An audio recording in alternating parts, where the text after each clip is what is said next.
Plus de présence de mon père. Je m'en doutais. Now you're talking comme disent les anglophones.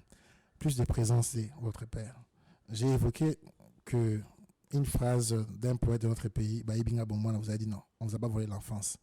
Mais si je dis qu'on vous a volé votre père, ou bien on vous l'a confisqué, vous serez d'accord avec moi? En quelque sorte, je pense que c'est un sentiment que tout enfant de pasteur ressent. Que c'est pas ton père seulement, c'est le papa de plusieurs. Et je pense ce sentiment-là d'appartenir à tout le monde, c'est pas très évident de le vivre en tant qu'enfant. Et je pense que tous les autres enfants de pasteurs qui me suivent seront d'accord avec moi.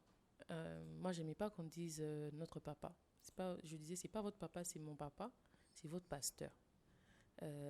Bon, après, avec la vague de daddy venue de l'étranger, ça fait que voilà, on appelle un pasteur daddy, mais en fait, c'est mon père et c'est votre pasteur. Vous maintenez la phrase? Oui, je pense qu'il peut de plus en plus, enfin, en grandissant, on comprend qu'au fait, pour ces personnes, la figure paternelle et spirituelle, ils mettent ça ensemble, c'est-à-dire que la figure spirituelle masculine représente aussi une figure paternelle parce que c'est quelqu'un qui vous conduit, qui joue des caractéristiques de père, un peu comme Dieu le fait pour nous, si on l'appelle papa. Mais en tant qu'enfant, c'est pas évident de comprendre ça. Et ça, c'est un sentiment que tous les enfants de pasteurs ressentent. À quel moment vous avez pris connaissance que vous partagiez votre père avec d'autres personnes?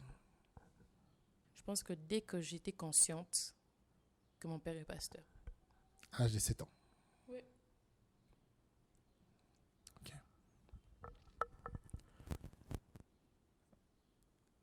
Avez-vous été blessé par rapport à ça? Blessé, non. Pas du tout.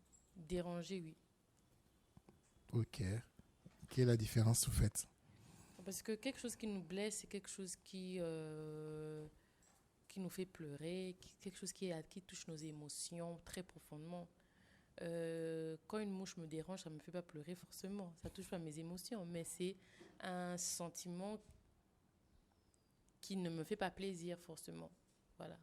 Mais je ne dirais pas qu'une mouche m'a blessée. Mais elle me dérange, sa présence me dérange.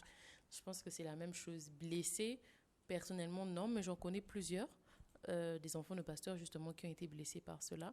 Mais moi, blessée, non. Parce que je pense que ce qui faisait l'équilibre, c'était le fait qu'il faisait de son mieux pour trouver du temps ou même de jouer son rôle de père.